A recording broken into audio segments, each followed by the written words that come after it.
What a game that was. Arsenal 1, Manchester City 1. I thought I'd have some fun with it. I've got 3 guests. I've got Brandon, I've got Hooks, and I've got Souls. How you lot doing before we get into everything, man? I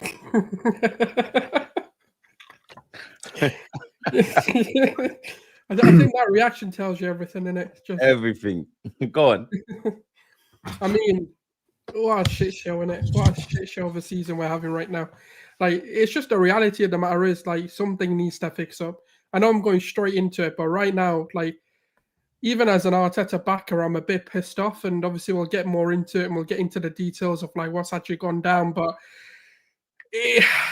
I feel the frustration. There's no defending it. I'm usually Arteta's lawyer, but my client let me down. That's just how it is, isn't it? Like, man pleaded guilty. Like, I told him, plead innocence. Like, don't tell the judge you're guilty of anything. But now my mind went out and just told the whole world of the crimes he's committing, and I'm having to come here and defend it. But I'm not going to do that today. Today isn't an Arteta defense. It is going to be very critical, and we have to ask the important questions. And I think in your title, it's the perfect question: is he holding us back? And I think this is the time to ask it. Souls, facts, man. Brandon, Hooks. Before we get into everything, I know Souls is itching for it. How you lot doing, man? Go on, Brandon. You get me? You can go through. I don't know, bro. I don't know what to say. I don't know who this Arteta guy is. I can't even call him Arteta no more. He's Grey Worm from Game of Thrones. Man's got no balls. He's got no balls. Yeah, and in terms of your question, Deluded, yeah, is he holding us back? The man's been holding us back for the last 2 to 3 years.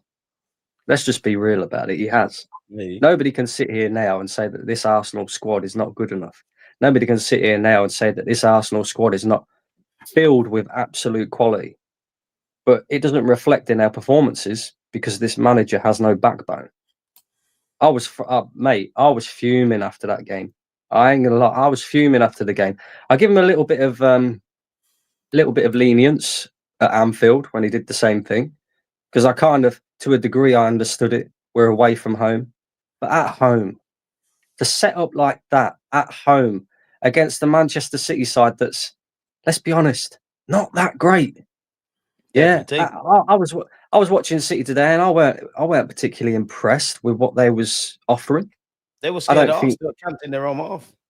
This is what I mean, bro. Like, Haaland's always going to be, he's always going to be a threat, always. Yeah, Doku did well for them, holding up the ball and giving their players a break, etc. But he's a bit like Madueke in the sense that he's got no end product, so he's not really a massive worry. But aside from Haaland and maybe Foden, but he barely got in the game. I'm not looking at that Man City side thinking, cool, we're in trouble here. I'm looking at that Man City side thinking, they're there for the taking. We can, we can make a statement here. You can ask some questions at the very least. And we didn't do anything. I mean, the first 45 minutes was a disgrace. Let's just get it out there. It was a disgrace. That lineup was a disgrace. But yeah, I think the players, the midfield in particular, has to hold some accountability as well. Because I'm looking for 40. You can't waste 45 minutes of football in a big game like that. You just can't, And we wasted 45 minutes of football basically playing it sideways and backwards. And I'm going to criticise the midfield massively. That's on Arteta. You can't blame the players for something. Yeah, but also at the same time, though, Sauls, I'm looking to the midfield in particular, Rice, Zubimendi, even Calafiori when he's, getting into. Hang on. Let me make my point. You'll understand. Yeah, I'm looking to them three, in particular, and I'm thinking, right, okay, we're doing this sideways, backwards thing that we always tend to do, but one of them has got to pick the ball up and just go, do you know what? I'm going to drive into the space. I'm going to make one of the Man City players commit to the ball. I'm going to open up spaces. None of them wanted to do that. There was a Marino tried. He got dispossessed. They're just not good enough for. Yeah, but that's Marino, bro. That's what you need an Eze. That's what you need, even to a degree. That's why he got subbed off to do that. But you just don't. No, I get what you're saying. But Rice, yeah, there's been a number of times where we've seen Rice drive forward with the ball. He's good at doing that. He is good at doing that. So I don't understand why he's not doing that today. No. But the way he drives is when there's space. Man City don't afford space. You need technical dribblers to be able to do that, and we just didn't have any. Every time Merino tried, every time Rice, they just got dispossessed. You need those nibbly type of players, right? In an Awari, in a, I'd even say Lewis Skelly, if he played midfield, could do that. You know, if you had someone like even Eze, you know, they're the kinds of dribblers that you need. You can't do it with a Rice who drives with the ball. Like, I'm not saying heavy touches, but touches that can leave you. But if the midfield's open enough, you can do that. And lastly, the other thing that really wound me up, and it just tells me everything I need to know mentality-wise about this Arsenal team. And people may disagree with me, may not disagree with me, right? But Martinelli scores the goal, fantastic goal. Why are you like celebrating? Okay, cool. But somebody please just go to the back of the net, pick the ball out of the back of the net. There's still 4 minutes remaining. We can still win this game. Manchester City have got about 7 defenders on the pitch. It's all out attack for Arsenal. Go and get the ball, pick it up, put it in the centre circle, and go and try and win the game. Instead, we're too busy celebrating with the fans for about 3 minutes for an equaliser. That's nitpicking. That is a mentality issue. It's not a mentality issue. You score a goal, celebrate. It's always been the case with football. Score a goal, celebrate. But then also, hang on. We're not trying to just win the game here, guys. Bro, I don't want to be talking about that. That's not the aim here and all of that rubbish at game week 5, innit? All I'm saying is when you're in that moment and you score a goal, it's natural to celebrate. No, it's a natural. I totally agree with you. That's exactly, if it's a natural for them to for a draw, that we need to be winning and getting 3 points. I mean, just scored a goal, bro. No, you get the ball. We need to win. We have to win, though. But the ref adds on time. You don't lose any of the time. If that was at Anfield, I'm all for it. No, you man are too angry. At home, where you have got to win. No, you man are killjoys, man. Anfield. No, you fucked up. No, we're not. You have to. You man are killjoys, man. Hooks, bro. Hooks. In May, you man are not the man that will celebrate your bedroom, picking up the meaty singles and splashing on the night out. No, Hooks. Hooks, this is where you go wrong, my friend. Hooks, this is where you go wrong. Hang on. Can we at least moan about things that are worth moaning about? Hooks, I don't think it's this is where you go. No. Goal, celebrate, mentality, but then Hooks, this is where you go wrong, my friend. This is where you go wrong, my friend. It's not just about winning the game. We're talking about wanting to win bigger things, right? And we know that in this. Hang on, bro. We know that in this league there's fine margins, which can be the difference between you winning things and not winning things, right? We're at home against Manchester City. In the grand scheme of things, in the title race, this is a potential 6-pointer in the sense that we win 3 points and we take 3 points off of them, yeah? If they're in the title race, which I'm a bit unsure about whether they will be or not, right? I think the bigger one is Liverpool. So however, if they're not, then it's not a 6-pointer, is it? Hang on. However, having said that, folks, in May, if Arsenal end up losing out on this league title again by 3 points or a couple of points, we're all going to sit here in May again and say, if only we beat Man City at home. Just like we did when we was like, if only we beat Aston Villa. Do you know what? You're right. My bad. If we miss out by 3 points, I'm going to go all the way back and be like, oh, you know what? They definitely shouldn't have celebrated that goal against Manchester City that, no time was wasted because the ref adds on time and it doesn't actually affect anything because after that they continue to attack anyway. So at this point, man, like at least moan about the things that make sense to moan about. Like it is all relative, bro. No, it's all relative. No, it's not relative, bro. It is relative. You score a goal, you celebrate. It's that simple. Do you get me? All right, okay. Let me make another point then. Yeah, which you might be able to relate to. Hang on. Let me make another point which you might be able to relate to then. Arsenal got nowhere near winning the league title last season. Why? Because we drew too many games. 14 draws we had last season. True. Our first draw, 14. It might be the first draw, but it could be the first of many. Because if we continue to set up like that and not be able to break teams down, because our manager is too afraid to put attacking players on the pitch, we're in trouble, my friend. Yeah? How on earth are we having Eze, Saka, Martinelli, all sat on the bench. Ethan Wanyeri all sat on the bench, and just to fit this dickhead Merino in the midfield. What's all that about? I mean, I started off being angry at Arsenal, but now I'm just angry at you, man, for waffling about things that don't matter. Man, are talking to me about celebrations and that, bro. By the way, the only thing that we've been right for 3 years, about, mate. The only thing that I honestly, I don't care about who was right or wrong. I don't come on. No, neither do I. But I don't surely, at some point, Books, you've got to sit there and say, well, maybe these men have a point because they've been right for the past 3 years. I don't. I need to talk about why Arteta, for the third time, set up the midfield in a way that I told him he shouldn't set it up in that way. I don't care about you talk about it, then, bro. The celebrations, and I don't care about the low hanging fruit. I don't care about we drew 14 games last season. That was last season. It's our first draw. Newsflash, spoiler alert: teams drop points in seasons. They're like, did you never play football? Of course, I played football, and of course, then you know that you can't win every game during the season. You know this that teams will drop points during the season. Like, did you know we're also 5 points behind Liverpool, and there's only 6 games been played. Game week 5. Tell me when being 5 points behind anyone meant anything at game week 5. Give me an example. It don't. No, but Hawks, but it makes it difficult for us because now we've got 5 points to make up before we even think about overtaking Liverpool. And yeah, it is only 4 or 5 games in, whatever you want to call it. Yeah, whatever you want to call it. But Hooks, yeah, the issue here is not Liverpool and not Liverpool being that fantastic or Manchester City being that fantastic. Once again, Arsenal and Mikel Arteta, we are our own worst enemies.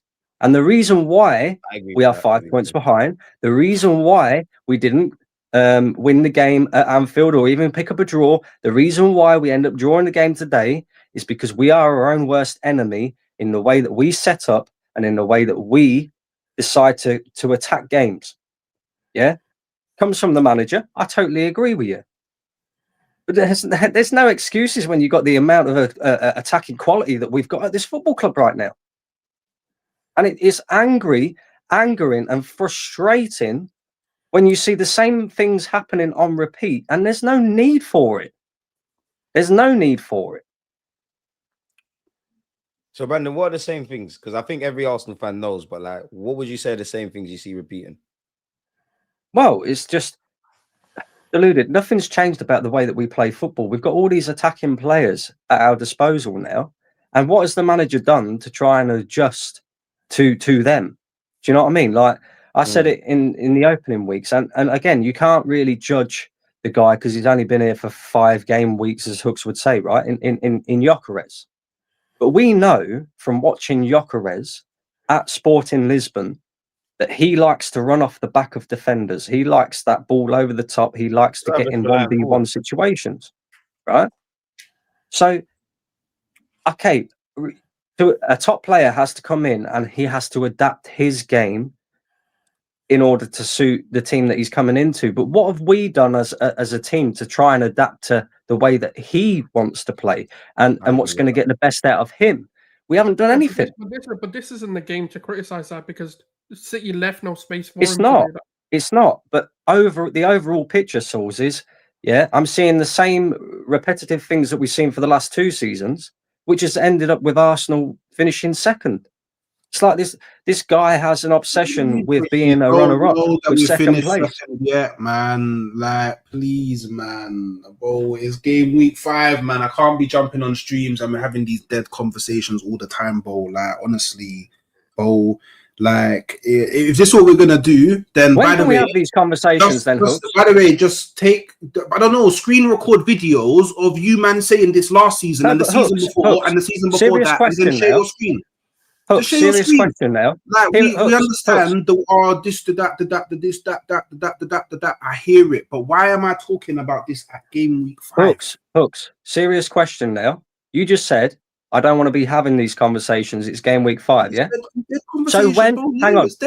So when can we have these conversations? Because to me, I don't even know if I'm in the title race yet. Hang on. Do you know what I mean? I don't even know if I'm in the title race yet. When can we have these conversations then, bro? Because you're saying it's game week 5, but to me, it's not game week 5. To me, this is 3 years of the same crap that's ended Arsenal in winning nothing. Nothing. Okay. You can't tell me, Hooks, that you're not seeing the same things that you've seen from the previous 2 seasons. Because we are. Actually, You know, but do you know what? Do you know what I did see? Do you know what? Wait. Do you know what I did see? Do you know what I did see? I saw Pep Guardiola opt to low block and set up in a bank of 5 and a bank of 4, 5-4-1 against Arsenal at home. I watched Pep Guardiola do Harambe against Arsenal because that's how he thought he would win. This is what so do you know what I mean? So it's easy for man to sit here and say, oh, but it's a draw. Oh, but man saw this last time and I saw this last season and the season before. And yeah, I understand. The thing that I'm annoyed about is the midfield setup.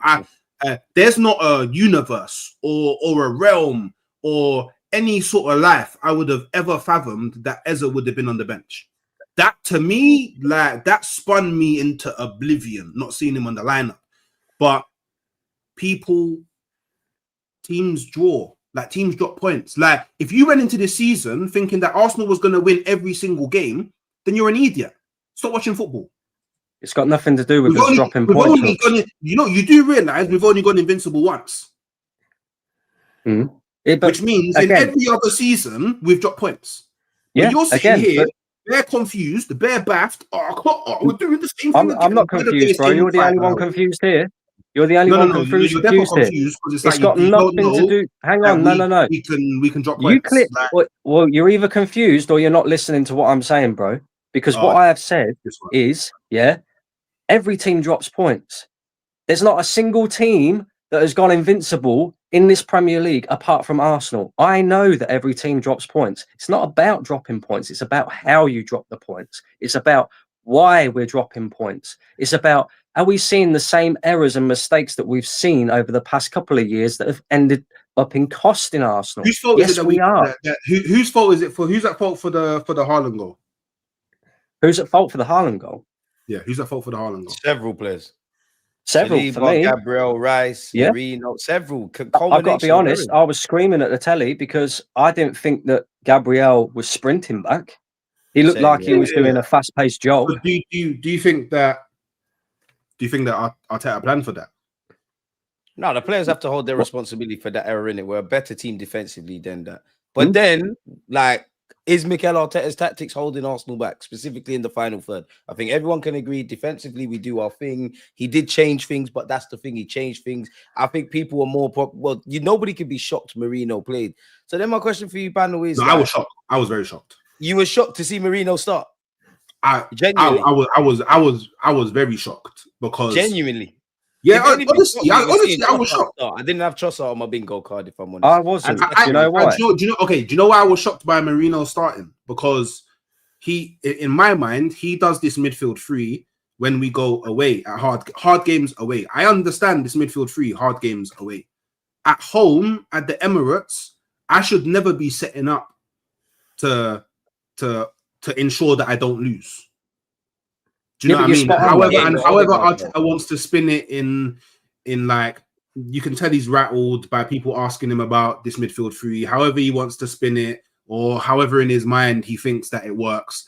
Like, in theory, on paper, and then in reality are 2 different things. And in reality, the actual problem is Merino can't run it the same way he runs it for Spain, because he's not looking left and seeing Pedri and looking behind him and seeing Kabasi. Like, do you know what I mean? Like, there's not enough technical midfield. Like, there's not enough technical players around him with the eye for the pass around him for Merino to run the same way he does for Spain, innit? Do you get what I'm saying? So, and just to add to that as well, Hooks, Spain move the ball a lot quicker than what we do. They're 1-touch, 2-touch passing. Yeah. Because they have very slow. Because everyone's a technical baller for Spain. If anything, Merino's probably the least technical baller for Spain. So it works a bit different, innit? So yeah, I don't know. Like, look, moving the ball a bit quicker, because we do have Rice, we do have quality, we do have good players. Like, we. But the thing is, Rice can't move the ball quickly. He can't move the ball quicker. Maybe he can. Okay, maybe he can. Maybe he can move the ball quicker in the sense that anybody can improve at anything. Do you know what I mean? Right. But naturally, he's not someone to move the ball quickly. Yeah. He's someone that, like, I don't know. He doesn't have that, like, that.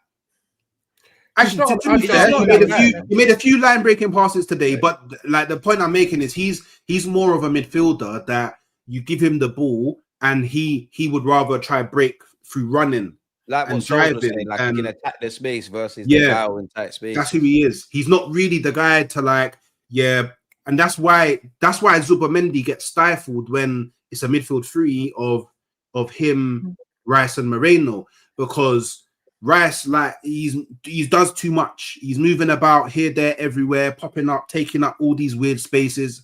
It's too unpredictable. It's hard for Zubomendi to control the game. Then Merino, he doesn't. This is the thing. It's so out of balance, that midfield three. Merino, do I follow Rice? Do I follow Zubomendi? Who's actually controlling the midfield? I don't actually know in it. So everything's a bit mismatch in it. But we I actually think it's the opposite. I think all three of them are far too much of the controlling type in midfield. I think they're far too safe with the ball. I don't think there's enough risk being taken. Zubomendi's not safe. Zubomendi's too safe. Not safe. But Zubomendi, yeah, like, do you know what? For me, it's mad simple, innit? Just put, like, Zubomendi has to be the solo 6, and then you just put Rice in the right 8, and then just put Eze or Wanyeri or Erdegaard or whoever in the left 8, and then that's how the magic happens. And obviously, Erdegaard's out at the moment. That's fine. But the thing that I will salute Arteta for as well, yeah, it's because we saw it last season. Yeah, you have occasions where Erdegaard's out, and your next in line is Wanyeri, but again, you're not starting him. Even though now it's confirmed that his pathway is the 10. Last season, the pathway wasn't confirmed that it was the 10. This season, his pathway has been confirmed it's the 10. You're the next in line. There's minor questions then, Hooks. Huh? So the question then, Hooks, is why is he not starting him? Is it because you don't trust him? Because whether we like it or not, Arteta felt like this was the best team to put out against Manchester City. He's just loyal to his system, and he clearly thinks Merino can do all those other things away from what we all want to see in the 10, which is, breaking lines and that. So, God, Souls, I can't. Yeah, because I think part of the problem with Arteta is exactly what you said. He trusts his system too much, and he can't allow any intangibles to come into it at the beginning of the game. Now, afterwards, like when the game's flowing and we need a change, then he might let go of some of those sort of things, which we are starting to see this season. But the problem there is, off the ball, and I've said this even at Anfield, the reason why he played that midfield 3 is people don't respect what Odegaard does enough off the ball. Now, yes, on the ball, he's been shit. Performances have been crap, whatever. You can criticize Odegaard's last 18 months or so. But the reality of the matter is the press, in terms of bringing, the defense from the front and being front thinking, is what he's trying to get Merino to do. But the issue with Merino is, yes, he can press, yes, he can do all of that off-ball stuff. But the problem is, as soon as he wins the ball, he doesn't have the technical security to be able to then proceed and actually advance the game forward. Whereas with Odegaard can, Ethan can, and Eze can. To climb a tree, man. Yeah. So that's the problem. I think he needs to sometimes realize he can let that part of the game go, especially when you've got Zubomendi and Rice, and obviously playing basically 4 centre-backs, obviously across your back line, that you can trust them more, that you don't need the 10 to consistently, especially if Odegaard's not there, you don't need that person to consistently press. I understand it. And the other reason is Gyökeres. I think if Havertz was here, I think Havertz would be playing down the middle and you'd actually have Ethan or Eze or whatever in the 10. Reason being is Havertz is a better presser. Now, Gyökeres, he is there to do one thing, which is finish the ball if we ever create a chance for him. But that's the reason. He's trying to find the balance of enough presses in the team, enough like space covers in the team, and not being beat in the transition. Now, part of the problem there is we've kind of conceded a goal on a transition, so it kind of defeated it today. But that's what he's trying to do. He does need to let the fear go, because if he ever wants to become that elite manager, look, I do believe he has the ability to become an elite manager and one of the best of our time. But he needs to let that fear go. He needs to let the element go. Yeah. Someone just needs to smack him, send him to therapy. Something needs to happen where that part of that fear factor, he needs to let go. Just because you did get spanked in previous years, you're now a better team. You've built a formidable side that can do it with the football you wanted to play. Yeah. Like, think about it. How much respect? I mean, we've never seen Pep show respect to any side, and he showed us respect because he knows what we can do. And he brought on like 7 centre backs at the end of it, and we still managed to break them. So that's what he needs to let go of. He just needs to let go of the fade. Go, do you know what? There's certain tangibles I need sometimes, but at home ain't the place for it, man. I hear that. So then my question for you, lot, I mean, we've kind of touched on it, but because it's in the title, like, is Arteta holding himself and Arsenal back then? Because many people think, right, you've got the tools, you've got the toolbox, you're the tradesman. Like, can you make it happen? Because we are talking about this. I think in these 5 games, I do think I'm talking about the same things in the final third. I do think I was speaking about this. The answer's somewhere in the middle, if I'm being completely honest. I don't think it's as polarizing as a yes or a no. And the reason why I say that is I think this season I'm starting to see some differences in Arteta, and there are some similarities, which is kind of where the problem lays. And the reason why I say that is his starting lineups are wrong, but then what he does do is his substitutions have been good. And that's kind of where I'm getting a bit annoyed. This week he saved himself with the subs. Yeah. But I think even at Anfield, I think at Bilbao, I think he is starting to learn his in-game management a little bit better than we've seen in previous seasons. But then where he's gone wrong with it is he's starting the wrong lineup. So he's having to rectify his own mistakes. So I think for me, it's 5 game weeks. Now, if he continues to do this and it's not away from home, like for example, if we played Liverpool at home and he does this again, then I've got a problem. Or if United come to town and we play the same midfield for no other reason than too many injuries. If there's too many injuries, I can excuse the lineup because you can only play what's available. But if he now plays this, like for example, like in the next home game or in the next sort of game, like even Port Vale, for example, I mean, we're going to rotate, but for example, like a lower, lesser team, and he still wants to keep complete control, then I can say, yes, he's holding us back because he's not learning from his mistakes. I'll tell you what, perfect example, Sauls. Yeah, we got Newcastle away next in the league. Do you think you'll see that? I reckon he will play this midfield, and I'm not mad at it. Away from home, it actually makes sense. And to be fair, against Newcastle is probably where it makes the most sense. Yeah. That's a mad bang, though. Huh? Remember we done it last season, it didn't bang. No, that's different. If it doesn't work, but the logic is there to do it. I hear the logic, but like my thing is, I understand it. Like obviously, I understand it, and like even Brandon, who's been quite critical on Arteta, he said, "You know what, Anfield, I kind of allow you. I'll give you some excuses for that. I think we can do that kind of thing. I think we're loyal to our system. I think we all can recognize all the aspects of defending throughout the whole team. We can do." But it's like being in a fight. It does feel like, to a degree, attack is your best form of defense. It's like we can jab, we can bob, we can weave. At some point, you have to throw punches. We don't go the other way. So bearing in mind, we saw that Newcastle last season, and we saw it against Bournemouth as well. Surely the time's come to, I don't know, and it still might not work. If Odegaard's fit, get him in there to play Eze, to play Wanyeri, because it feels that's the only thing we're missing. And but you know, it does feel like it's crippling us now. You're feeling that way. The reason is because of we're not getting the wins. If we had beaten City today, for example, I don't think people would have been too mad at playing that in Newcastle, even if we played a different lineup against City. Like, let's say, for example, Eze did start and we beat them. I don't think if he reverted back to that against Newcastle, we wouldn't be as mad. I think it's the fact that we've dropped points and now we need to climb that back and we need to claw that back. And unfortunately, as bad as we've been at St. James's Park, that is the 3 points we need to be clawing back. Even if we're looking at that game and going, at the beginning of the season, we may have been happy with a draw, but circumstances have changed and it is now a must win and a 3-pointer we have to go and get. For me, they can always do these things in games. Now, obviously, Eze could have started and we could have been talking about the same things. And I get the rhetoric, but you could have gone there with Eze in the 10, or you could go Newcastle with Eze in the 10, and all the things us Arsenal fans want to see. Obviously, in game, you might have to put Merino in midfield. I don't think anyone's about that against that. But why doesn't he? Why for you lot is Mikel Arteta never like?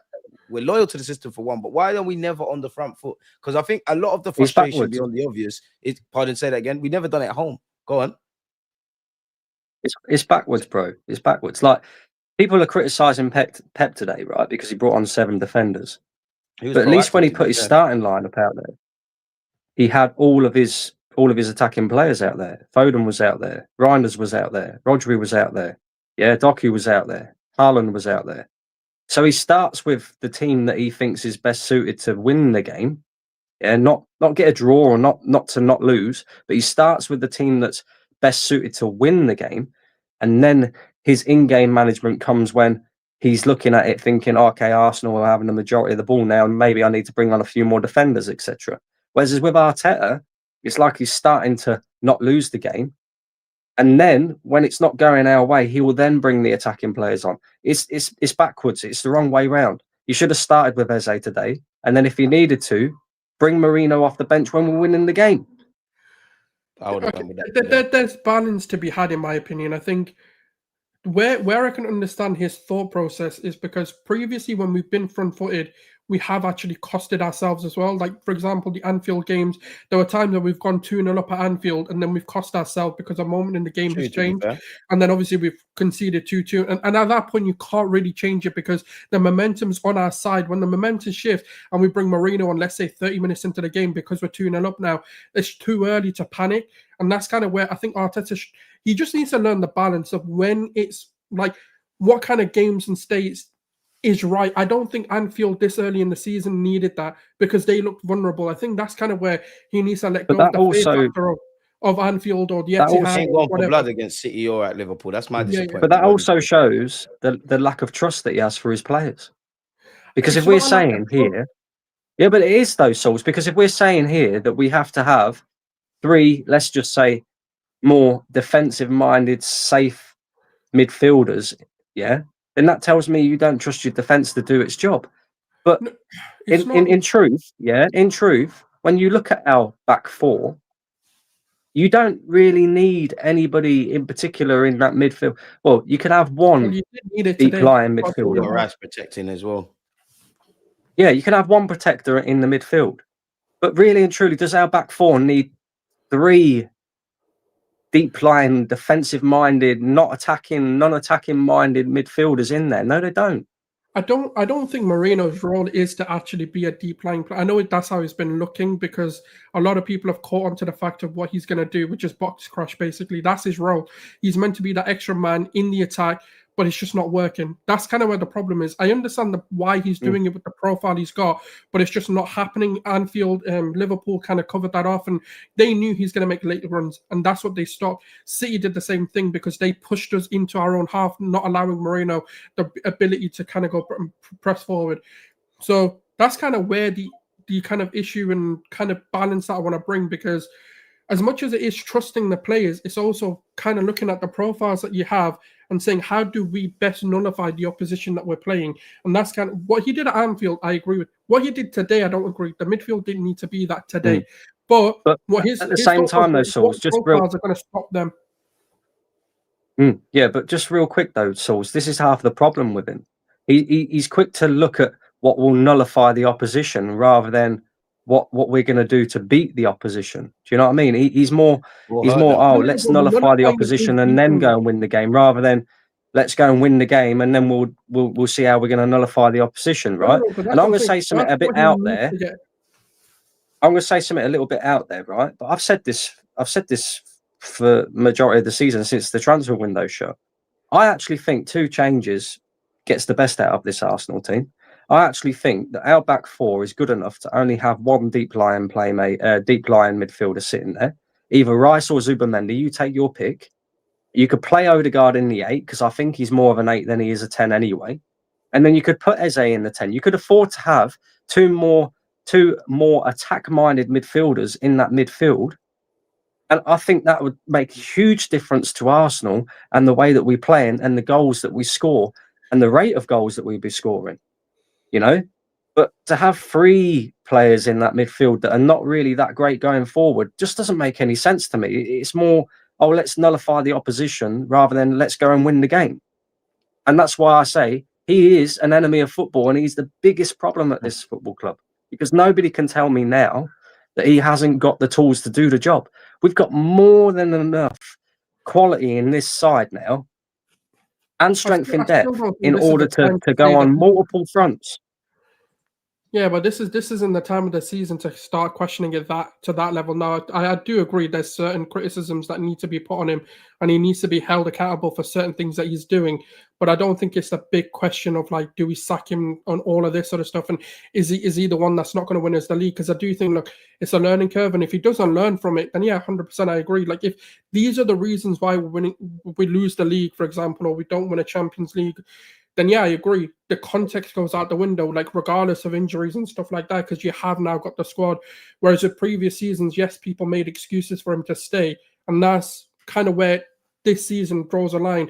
Now, if he learns from this and we go on to the season and he starts playing Eze, Odegaard, whoever, and doesn't play this midfield three unless, like I said, there's major injuries, etc., then you kind of can afford him to be like, okay, cool. You've learned from your mistakes. You're learning from like what your squad is capable of doing. Because don't forget, it's not necessary that Eze at Crystal Palace is going to be the Eze at Arsenal. It's not about the manager stifling them. It's whether they can make that step up as well. And so far, Eze is showing to be able to do that. But it's whether the manager can see it as well.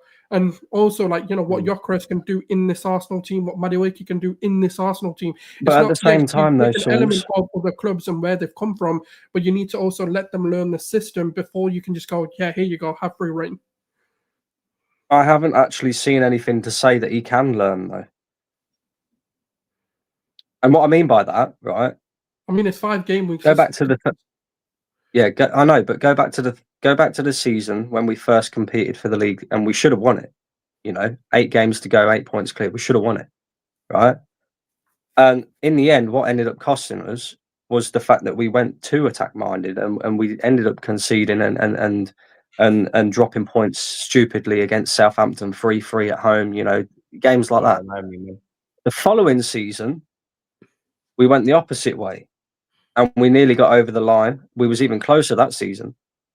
So to me, and then last season, well, we was just nowhere near, really. We had injuries that hurt us, but you know, Arteta refused to change from the season before. So he learned from the first season in the sense that we opened up far too much,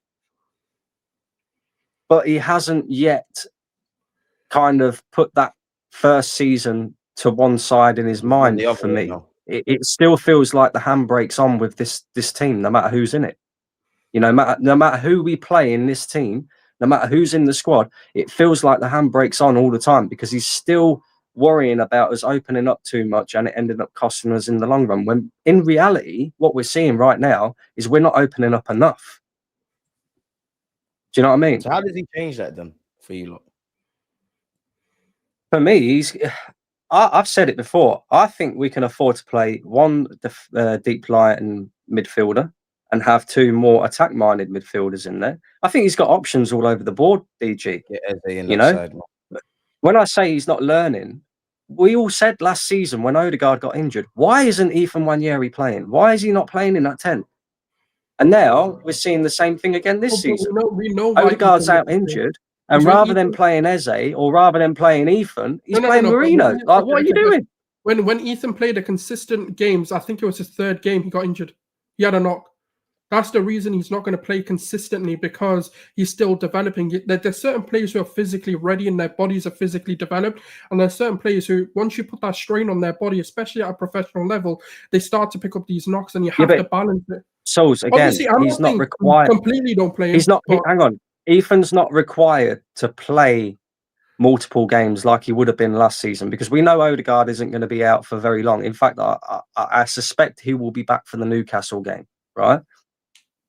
And even if Ethan can't step into that role, Eze can. So we've got options. We've got players available. And why I say he's not learning from last season, well, Odegaard was out last season, and what cost us? We didn't have enough creativity in that 10. We was trying all these different players, and it wasn't working out. The only one he didn't want to try was Ethan Nwaneri. And now Odegaard's out injured again, and he's playing fucking Merino there. I just don't understand the guy. I really don't. He's so... Oh, he makes me angry. He really does. It's a frustrating day at the office, man. Like, I would do want to ask you lot this as well. Like, what did you lot make of Martinelli's impact? Because it's been 2 games in a row. He's come off the bench and done well. I personally think he's in the great little super sub role he should be. Like, what did you lot make of Martinelli? I wanted Martinelli sold in the summer. Yeah, I was one of them who thought, do you know what? the guy. He's not really improved massively on his since he burst into the Arsenal side. He still, runs with his head down. He still doesn't make the best decisions. And I think the majority of his game that he was good at when he first came into Arsenal has kind of been coached out of him by Arteta, and in the sense that, the taking on of players, you don't really see Martinelli do that too often now, because it is all about the system and it is all about keeping the ball. So to me, it was like, okay, if we can sell Martinelli, he's one asset that we have at the football club that could potentially bring in some money in order for us to go and reinvest in a player that might be better suited for Mikel Arteta. However, he's holding bench at the moment. I think he deserves to hold bench as well, because I don't think his performances have been that great when he has played from the start. But he's coming on and he's doing his job, and that's all you can ask from a player. If you're not performing at a level and you end up dropping to the bench, you've got to then work your way back into this team. Nothing should be a given at Arsenal. It doesn't matter who you are. You shouldn't be a guaranteed starting player at Arsenal Football Club, because if you've got this amount of quality at your disposal, everybody's place should be up for grabs. You should be fighting every week for your place. So the fact that Martinelli's coming off the bench and he's doing the business, that's good. That's good. Do I still want him sold, and do I still think he's good enough to play for us? I would say I probably still want him sold eventually, but all you can ask is that he does the business when he comes off the bench, and that's what he's been doing. So big up to him. Facts. Souls, what are you saying? For me, Trossard needs to stay as a super sub, or he needs to be sold, or Arteta needs to go get therapy, because I don't know what the reasonings ever for starting Trossard are. I will never understand it. That's probably the only thing I was shocked with the lineup today. Yeah. I will never, ever, ever, ever, ever. I don't care even if he scores a hat-trick from starting, I'll still question it. Because the thing is, why? Because he never starts well. Every time he starts, he's shit. And I don't care if people are going to say, oh, he looked bright. No, he didn't. He looked shit. Let's put it point blank. And Martinelli, you're a super sub. That's your role. I don't care if you want to start. I don't care if you score a hat-trick off the bench. You are going to be our super sub, period. We need to stop this, they came off the bench and performed. They came off the bench and performed because they had tired legs, and that's their role in this team. And that is just how it's going to be. This is how we have to move forward. And for me, I agree with you, Brandon. We need to be like Fergie. We need to learn when it's time to move on from certain players. Martinelli's had more than enough and ample opportunities to develop and show himself to be the starting left winger. He's had it competition free for most of it as well, and he hasn't really stepped up to the plate. I do actually think I want to see him down the middle. I want to see him come on for a Gyökeres and actually change the game that way, because I do think centrally, closer to goal is where he bangs. And if we're not going to do that, then there's just no point. They should just leave him. What is the point of Martinelli if you're not going to get him closer to goal? If you're going to play him as a touchline winger, don't do it. Just go get someone from the academy who can do that better. Go get someone from the crowds. I'm sure there's plenty of touchline wingers who play Sunday League that can do better than Martinelli, because you have to recognize the strength of your players, and that's what it is. So I'm not getting fooled. You scored a great goal. You did great against Bilbao. Very well done. I'm proud of you. But you're coming off the bench, my brother. If you don't like it, Edu at Nottingham Forest will happily take you. The only other surprise about today as well was I thought he would have come on sooner, because when I see City bringing on Núñez at right back, and I'm like, this guy ain't a right back, he's a midfielder. Surely you've got to get Martinelli on now with his pace to test him. And he kept Trossard on for 80-odd minutes. And I'm like, what are you doing? What are you doing? I think we saw the good, bad, and the ugly of Arteta today. Not so much good, because I've seen better, but it was just the good, bad, and the ugly. On one hand, I like the fact that Eze and Saka obviously came on. I thought Saka looked bright, but I'm with everyone. I think Eze needed to start. I do think Arteta shat the bed in the last two big games. And I understand the Anfield stuff and being a bit more conservative. And I won't quite say Liverpool were there for the taking, but it felt like, they're kind of vulnerable. They probably look the weakest they've been. We kind of failed that test. Today, I wanted to see more proactiveness. If I don't see it via the lineup, let me show it to me via obviously how we're playing. And actually, for me, I think the biggest frustration is actually nothing to do with Arsenal versus City. It's the fact that I feel like last season, but I'll cut that off. I feel like in the games we've played so far, even when we've scored 5 against Leeds, I think I'm talking about the same things week in, week out, which tells me there's systemic issues in this team. And then I want to ask you this year. Obviously, people are going to ask, how much does this dent our title hopes, or what does it make for any title hopes? Because that is something everybody's looking at week in, week out with this draw. It's difficult to tell because it's still early on in the season. But 5 points, that's a 5-point gap that we've got to make up. I know it's only the case of Liverpool lose 2 games and we win 2 games, but we've seen fine margins in this league. Man City, when we was competing with them, it was fine margins. Really and truly, we should have at least won 1 league title in the last 3 years. At least 1 league title in the last 3 years. And to be honest with you, our consistency is, in the last 3 years, was probably good enough to win us a league title. It's just the sheer fact that Man City was so good. Liverpool were very good last season. Even those, I don't think they was particularly that great, but we never really applied the pressure to them.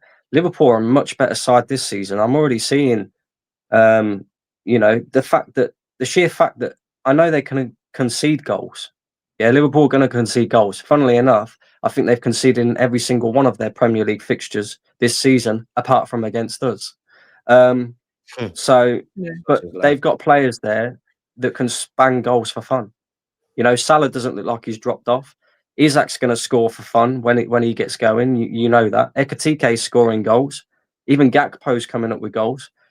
And this is the one thing that we kind of struggle with, and they've got in an abundance. They will score goals in abundance, whereas with us, it's a bit like, especially when we set up like the way we did today, we struggle to create chances. Pulling your teeth out, are scoring goals. Yeah, on my live stream. And that's what it's like, bro. So we got to find the balance between defense and attack. Whereas as Liverpool, I don't think they have that much of a balance between defense and attack. But it is frustrating, DG, because I know going to Anfield is like, it's a long day for Arsenal, and it has been for many years, right? But like you said, Liverpool have shown vulnerability. They've conceded in every one of their games, apart from against us. Man City have shown more than enough vulnerability this season. They lost to Tottenham, which is kind of a guarantee anyway, because it's their bogey team. Yeah. And they also lost to Brighton in the opening 30 minutes against Man United. I don't think they look that great. And I'm looking at them thinking, they're there for the taking. What are we doing here? Like, if we're serious, we need to be like turning these games that we're dropping points into wins. Yeah, go in there and saying, right, you're vulnerable. It's time for us to make a statement now. And that's what harms us. And unfortunately, we didn't. Oh, God. So I wanted to before I forget, you was very critical of Mikel Arteta at the start of the stream. I wanted to get your thoughts on like everything, quite frankly, that's pissed you off with the guy at this moment in time, if any. Yeah, I mean, look, I am overly critical because I do think at times he needs to. One thing I want to see? I want him to pioneer something, right? Make a substitution in the 20th minute if you got it wrong. I don't give a shit. If that guy wants to be heartbroken because he got taken off in the 20th minute, do it. I don't care. If you're not good enough, you're not good enough. Like, we need to start making those changes. Like today, we should have done that. Like 20, 30 minutes in, we could see it was not working. Like whatever he was trying wasn't working. We conceded a goal and we were like, just get Eze on, just get a Martinelli on. Like Trossard wasn't working. Just accept your mistakes and like make those first half substitutions if you have to. The squad is more than fit enough to do that anyway. So that's what I want to see. And I think that's where I'm getting a bit frustrated, where I can praise him for at least making a 45-minute substitution. So like at least at halftime he brought Eze on and stuff like that. But at the same time, you just need to start getting it right. I mean, Newcastle's our next sort of consistent tough game, because obviously we had United, Liverpool, City in this sort of span of 5 games and stuff like that, obviously with a few easy games. After Newcastle, it's relatively, we should be beating these teams. And I know I'm going to say that and get criticised, but I know we dropped points against Fulham. I understand that. I know we dropped points against Bournemouth. I'm not saying they're easy 3 points, but what I'm saying is they're the kinds of games you expect a title or a champion to go and win. So after Newcastle, we're getting those kinds of games on a more consistent basis.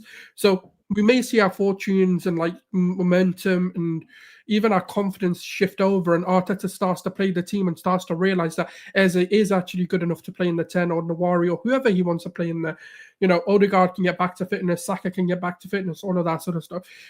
I think my criticism is more kind of geared towards, we've seen it in 2 games where it hasn't really worked. Anfield, you can say, okay, cool, it looked like the right thing, and you make the substitutions at the right point and you could have gone and won that game, and it's a masterclass.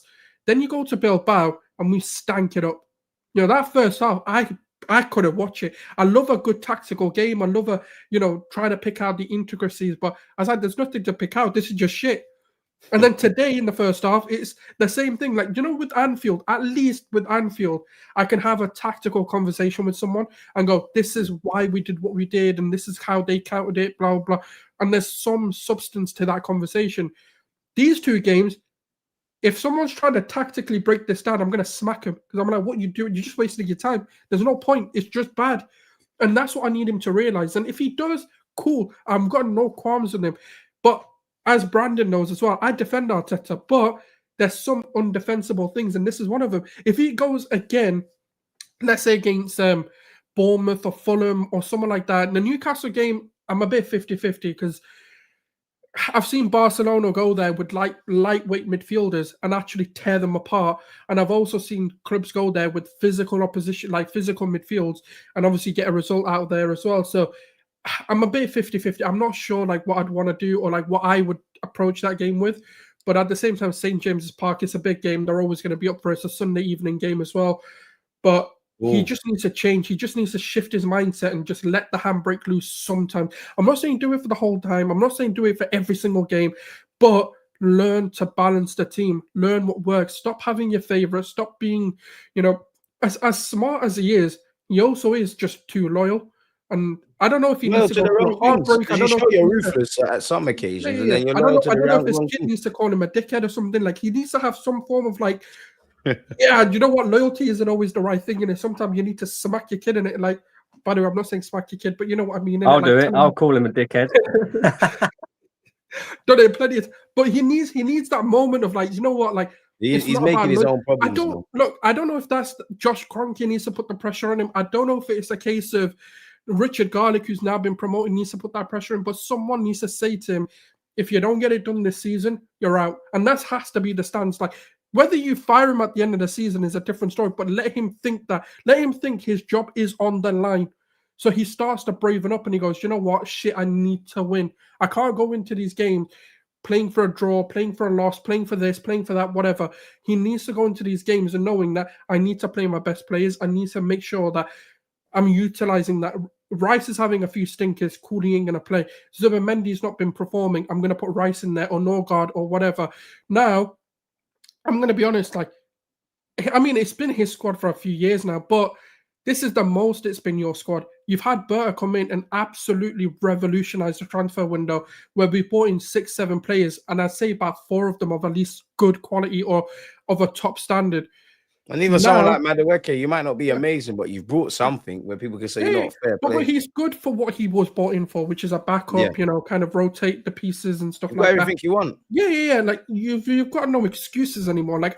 There's not, because we've even gone through the 11 and the second options, and they're all completely different profiles. There's so many different variants to this team. It's about him getting it right, and that's kind of where, it's becoming frustrating, because that's the excuse we've made, and that's what even I've made, where maybe he's not had a Saka, game changer, where if Saka's having a stinker, what do you do? Now he does. He's got a one-on-one person. That's not Saka's game. Martinelli, Trossard are 2 different types of players. Gyökeres and obviously Havertz being injured, 2 different types of strikers. If you want to put Merino there, cool.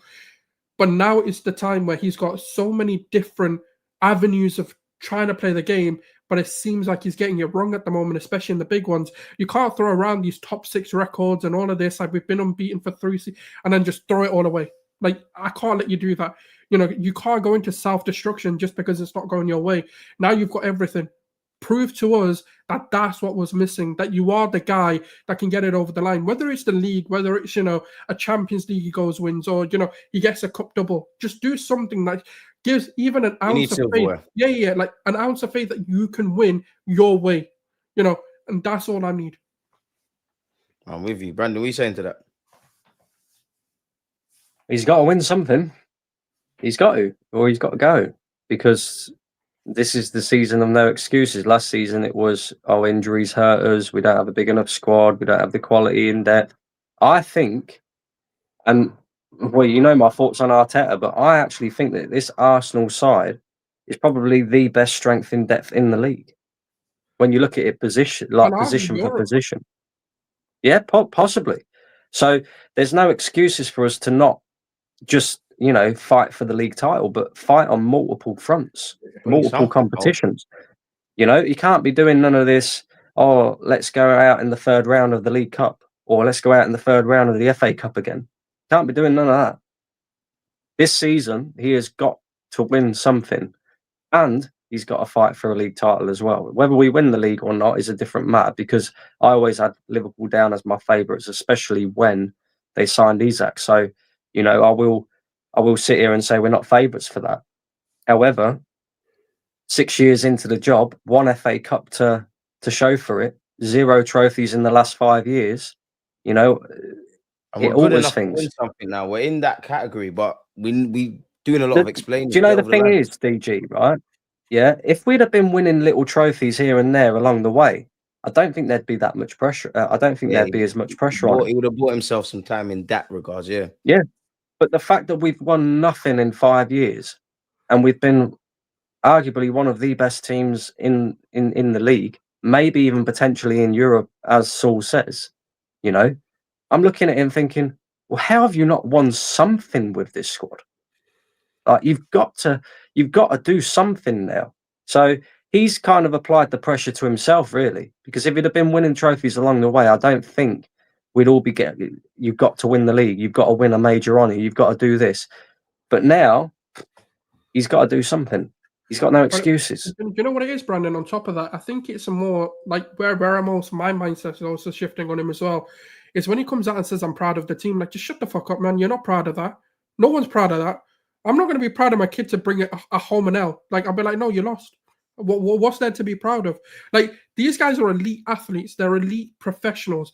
They sometimes, I'm not saying go there and lambast them in the press conference, but just be truthful and just say things didn't work out. We need to work on things. Blah, blah. Sometimes just say this guy's doing it. Yeah.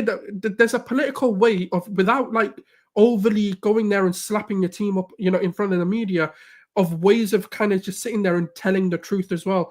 Like, I'm not sitting there and go, like, Rice was poor today. I'm not saying individually call them out, but you can be like, look, together, we need to go into the training field. But saying things like I'm happy and I'm proud and I'm proud of my, like, it's just not needed, man. Like, we're at that stage where if players can't take a bit of, as a team, we haven't been well and all of this sort of stuff, and they come out in the summer saying, we need to win something, we've got a bit of self-responsibility, and then Arteta's unable to actually not even call them out, but just say the performance was bad today, that's when it becomes a problem. Because I'm like, I don't believe any of yous at the moment, because I'm like, that's when the question of, has the mentality truly shifted at the club? But what if he genuinely believes in what he's saying, Souls? Because we all know he's playing a bit of a game, but for argument's sake, if we just assume what you say is facts and he's like, I'm proud, I'm this, I'm that, is that a problem then? Yeah, I mean, if he genuinely believes that it's a problem, but I know he's playing a game and I know he's trying to like keep things happy and keep the morale and all of this sort of stuff, and he doesn't want to. I'm not. My thing is just be political with how you criticize the team, but just come to the media and actually say the truth. Like, you need to work on things. Like he's overly critical with Gyökeres. Like, for example, like when he kind of say, we need to like adapt our game to him, blah blah. So he's kind of calling it out like he hasn't been good.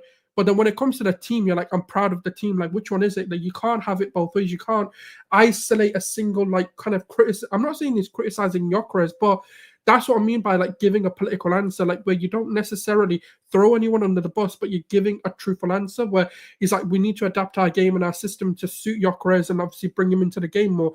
That's all I'm asking of. Like, just be truthful. Like, you don't need to sit there and be happy and proud and all of this sort of stuff in every game. Like, oh yeah, things went. No, you can sit there and go, do you know what? We got things wrong. We need to go to the drawing board and we just need to rectify those sort of things. So that's all I'm asking of. And then obviously if the players are also coming out and saying, oh, we need to take a bit of accountability, blah, blah, blah. And then they go, like, I get Hux's point. I know it's like minor things that we're criticizing, but celebrating today doesn't reflect that you were disappointed with what's been happening with the club and obviously not being able to deliver. They're the little nuances. Like, you know what it was? If Martinelli went off and celebrated, and let's say, I don't know, Rice or Gabriel or Saliba or someone went and grabbed the ball, I'd be like, yeah, cool, Martinelli's in his own world anyway, innit? Like, I kind of understand that. But no one went to grab the ball and just restart the game. They all wanted to celebrate. That was their first thing. Like, oh, look at us, we got a draw. I get it. It's a last minute-ish kind of draw, but there's 4 minutes to go. Like, just get that. That, to me, I would have maybe had a difference of frustration if they had just grabbed the ball and gone on with it, because then I can sit there and go, I can defend this team that they went to win. But right now, I don't know what defense I have that we set up for a draw, or we set up not to lose, like, you know, the likes of Brandon, your league Gooners, you know, people in that sort of camp are saying. Because at Anfield, I defended it. And I said, you know what? It kind of makes sense. But in a game like today where you're celebrating a draw, because that's what they've done, they celebrated a draw. And that's kind of where the criticisms are fair. And I have to sit there and go, do you know what? I can't really defend it, and I'm not going to defend it because I kind of feel the same way.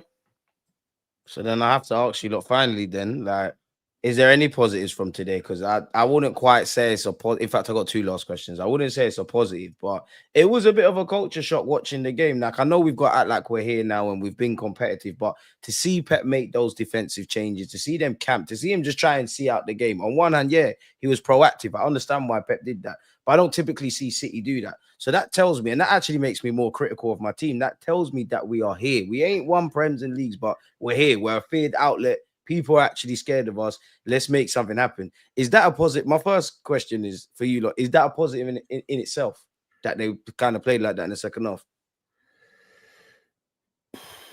It's a difficult It's only okay. This is how I'll answer it, and I know it's going to sound a bit diplomatic and stuff, but it's only a positive if he truly learns that this is the way he needs to move forward. If he, for example, sees that and goes, oh, this is a great super sub opportunity, this is a great change the game kind of opportunity, then there isn't a positive to take. And I think this is the kind of question where time will tell. And I know it's not I know I'm giving a bit of a diplomatic or a political answer there, like not directly answering the question, but for me, it's a time will tell kind of question. And if he sits there and goes, do you know what, I made a mistake, and goes into Newcastle, for example, and goes a bit more ballsy with it, then I'll sit there and go, do you know what, I can take a positive because he's learned that this midfield 3 just doesn't work. I don't want Merino and all this midfield stuff at Newcastle. I hear the logic, but I've seen that too many times. No, it hasn't worked. I get the logic. We've tried the logic. It's like, you know, for example, we had a hypothesis. We went into the lab, we experimented, and it failed. That's what I'm at. Now, change the experiment. Because you can always revert and do that in the game. Like, show me something new now. Yeah, he's done a second experiment where he had a bit more positive players. He'd done this, he changed the formula, whatever, and it worked. Now, if he goes back to the failed formula, it's on you, innit? Like, I can't take that as a positive. That's what I'm at as well. Brandon, where you at with that? I don't know about positive. I mean, yeah, Pep changed it. He brought on 7 defenders. You never see that from Pep Guardiola. That's something completely and utterly new. So you're right, DG. We are a feared outlet, you know, and we should be a feared outlet. Look at the quality that's in that squad. Look at the quality we've got at our disposal. We should be a feared outlet. I said earlier, I think we've got the best strength in depth there is in the league. You know, and that's coming from a toxic Gooner, apparently, yeah? Toxic, negative Gooner. Right? So the positive is we have got the quality there. The negative is we need this manager to find out how he's going to use it and use it to a good effect, because right now he's failing massively with what he's got at his disposal, and to be dropping performances like we've seen with that quality of squad, it's not acceptable. It really isn't. But the positive is, you know, God forbid, if anything happened, or let's just say Arteta did get sacked, or we did move on from him, I'm quite confident that Arsenal have a squad there that any manager can come in and inherit and would be happy with, because there is quality beyond quality in this squad. There is. Boys, yeah. So the fact that Pep Guardiola, who actually said in an interview not that long ago that he could never play like that, yeah, I think it was after the 1-1 draw with us when we went very defensive, and then John Stone scored in the last minute. And Pep came out in his interview afterwards and said, oh, I can never play like that. Him and For him Bernardo to go Silva and were then eating play humble like pie. that shows that, you know, we are a quality outfit. So, and we are to be feared. But I don't know. The fear isn't fearing right now, because I don't look at that midfield. If I'm an opposition manager or if I'm an opposition player, I don't look at that Arsenal midfield three and think, oh shit, we're in for a long day today. I look at that Arsenal midfield and think, yeah, it's physical, but it's easy to play around. You know, Merino, Rice, Zubimendi. Zubimendi. That fear factor disappears as soon as they find out that, oh, this is all he's going to do. And we saw that against Liverpool, and we saw that even with Slot's comments when he's like, oh, I know with Merino, they're going to win a lot of balls in behind. And I'm not against it. There might be times you might have to play Merino up front or Merino in midfield and box kind of smart. I don't agree with, I'm seeing this every week because you're choosing to do this. As much as us lot, we're talking about if Odegaard's not there and Eze and Wanyeri, you're putting Merino there. So whatever you think Merino can do, he's above everyone in the pecking order, which is cool. I'm on YouTube. You're a professional manager. As long as it works, it's cool. It's evidently not working. And for me, it's like you don't need to keep putting your hand in fire to know it's hot. And if you keep doing that, it's becoming a choice. You can't stand in the rain and complain you're wet. So then my last question for you lot then, before I let you lot enjoy your evening is, where do we go from here? Because as much as we might want Arteta gone, we might like him, we might want to slap him, we've got all of these things, but we're 4 or 5 games in the season. Like, where do we go, lads, from here? Like, where's you lot's minds at with that? It's a tough one to be fair. I mean, for me, it's not really something I can answer, and that's kind of where the problem is. Is that I just need the manager to do everything we discussed, and I know, like people are going to say that's a bit like, well, we've just admitted we're not coaches and like managers and all of this sort of stuff, but it's the case of like just make the right choices, make the right decisions, and if things aren't going well, be ballsy enough to make the changes early. Like, for example, Slot took Kirkes off in the 33rd minute. I can't remember who it was against, but not in the Everton game, but the one previous to that. Against Burnley. Burnley. Yeah, Burnley. Yeah. If it's just not working and the play's just not performing, just be able to do that and have the confidence that your team has the mentality that we're hearing about. Because now I'm going to say we're hearing about it. I've said we've had a shift, but now I need to see the proof in the pudding of that. And that's kind of where, like, for me, what I want to see. Like, Port Vale, we've got to be beating them. Even with a rotated side, we've got to be beating Port Vale. Going into that Newcastle game, if, for example, let's just say hypothetically he does play the same lineup and it happens to not be working, the only thing I want to see is if your lineup is not working, just make the changes. Yeah, make it as early as you need to. Like in this City game, if you had got Eze on, let's say in the 30th minute, I think a lot of fans would have been like, do you know what, fair enough. Like even I would have been like, even if we drew that game, I would have been like, fair enough. Okay, you got it wrong, but you made the earliest change you can possibly make. And that's kind of what and the other thing I want to see, and I don't care how much I'm going to get Lambert, if Martinelli plays, play him as a striker. I think everyone prefers to play Martinelli as a striker. Where I've kind of given up with Martinelli at Arsenal is I love the guy. I do think he's regressed. Obviously, he could be open for sale. But the way we play football is too slow and concise and it's very tactical, which Martinelli's at his best when he's like a free spirit, which is probably his gift. No, but remember, Deluded, I want him as a super sub. So get your no. Super sub, that's your thing, innit? But even when I look at the striker role, whether I agree with it or not, Martinelli would be like a different striker. Him and Gyökeres, you need service. Obviously, Gyökeres a lot more because he can actually bang. Arteta wants the cute and clever strikers where goals are not necessarily a strong point of yours, but you're dropping into midfield. You're doing everything. Martinelli can't do that. So that's why I've kind of given up on the striker. I've seen Haaland do it today, and I've seen Haaland do it this season. He's unlocked. I just think this is Arteta's mindset. We've been saying Martinelli up front for years. Yeah, he's unlocked the trait of build-up. So I'm just hoping and praying that Arteta can get that out of Gyökeres. I just think we need to create for Gyökeres, man. I think Gyökeres, I definitely think his link-up play could improve, but I think he's adapted to the system. You're showing me enough, you fit in, but for you to stand out, bit like what Eze did against Nottingham Forest, create some chances for the guy. Now, I get it. The top 6 games, they can go either way. Strikers are not necessarily going to have too much. Haaland made his own goal, really. Didn't really have nothing else beyond that. But I just feel we struggle against the smaller teams with low blocks. Ironically, today was a day we actually was able to break one down. When you're playing Man United, City, Liverpool, your striker's going to have no joy. So the least you can do is create some chances. I think a lot of Arsenal fans were quite naive. If you just assume you put Eze, you get Gyökeres, you have a fit Saka, you got whoever you want on the left, and we're just amazing in attack. Where these problems have been there over years. We didn't become a great defensive team overnight. We're not going to become a great attacking team overnight. But it just feels, and maybe I'm looking at it naively. You overthink midfield. Sometimes it works, sometimes it don't. I'm cool with that. Defense, you lock it down. Attack wins games. Attack, you just kind of let players play. Like I'm still of the belief of just let the ballers play. Good players can always play with good players. And for some reason, it's not clicking. And the only one that needs to be able to answer this is Mikel, man. But Brandon, where are you at with that as we close out, man? Yeah, I agree. There's not enough freedom given to the attacking players in this Arsenal team. I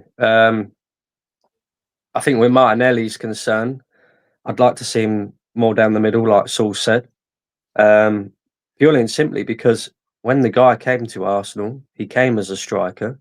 He was played as a striker by Unai Emery, and he scored 10 goals in 10 games. So he's got the capabilities of playing there. I just don't think he's a touchline winger. And I think, like you say, if he's going to be a touchline winger, you got to allow him to be a free spirit. You've got to allow him to take on his man, use his pace, use his attributes. But Arteta doesn't ever want to allow him to do that. It's always get to the byline and cut back. Or in Martinelli's case, get to the byline and let the ball run out. Do you know what I mean?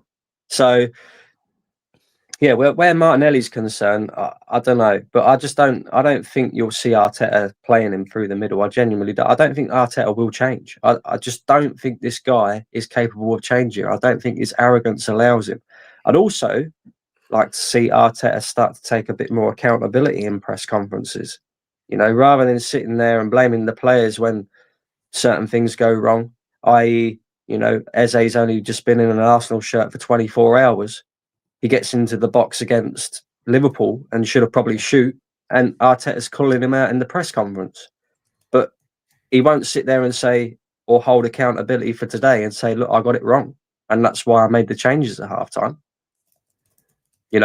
If he goes into that Newcastle game and plays the same midfield three, I will be super angry, whether it's away or not, because it clearly hasn't worked in the previous two big games. So why are you doing that again?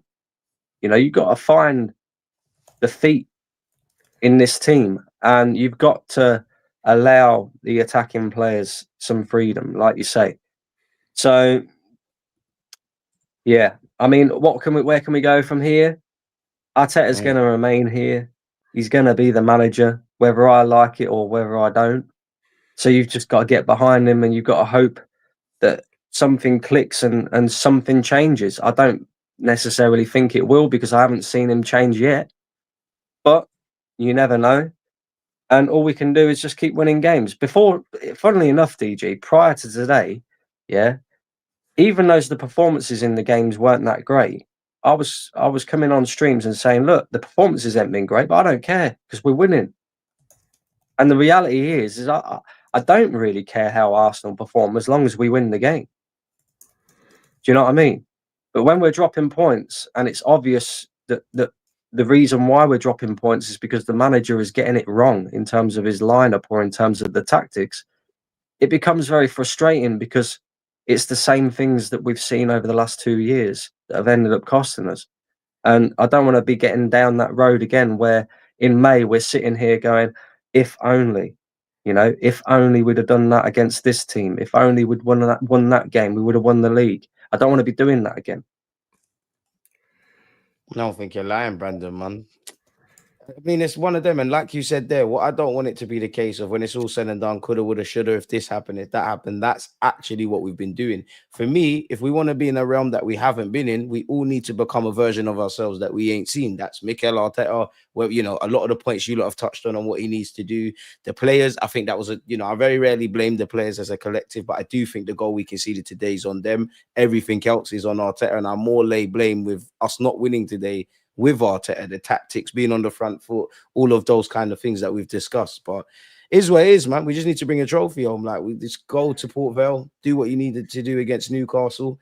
Just win a trophy, Arteta. We're at that stage now. We're flirting with it. We've flirted with it for the last 2 years. We're literally closer to getting over the line than going the other way. But every year you don't do it, I think everything should be on the table. And every year you don't win, obviously the question is going to get bigger and bigger. And even someone like Souls, who, you know, I wouldn't say he made excuses for Arteta, but kind of backs him. You can't back stuff that you can't back, in it. Like, you can't defend the undefensible. So, and I do think Arteta's making his own mess, but it is what it is, man. Let people know they can find you too, man. I don't want to waste any of you lot's time on a Sunday. We might as well enjoy what's left of our evening, boys, man. Away from this, if I'm honest. Let people know they can find both of you, man. Yeah, just Gooner Souls on Twitter, and then pretty much on YouTube, pretty much on either like Judge Mo's channel or Egal's channel, somewhere like that. But if anything, just follow me and you'll find me somewhere. Come on. Brandon? Yeah, pretty much the same for me. I only really have my Twitter, jump on streams every now and again when I decide, you know, I need to get something off my chest, whatever. This was fun though, DG. I'll be happy to make this a regular occurrence, bro. If you Now we gotta get both of you back, man. I just thought it's the right time with it being a big game against City. Obviously, when I reached out to you, like, I thought, you know what, we might win. I thought we'd be a bit more jolly, but I was going to say this has been a long time coming. Well, we've been in contact for the last few weeks, haven't we? So we're trying to make something happen, but it's hard, isn't it? Life gets in the way. I mean, I've got 3 children, a wife, work, madness. And it's mad, bro.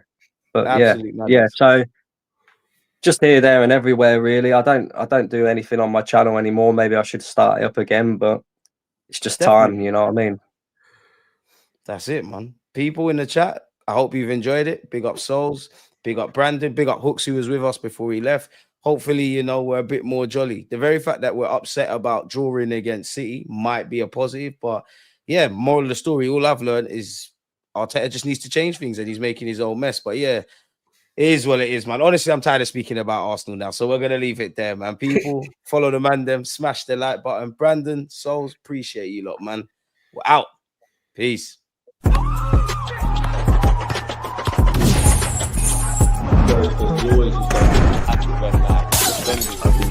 Always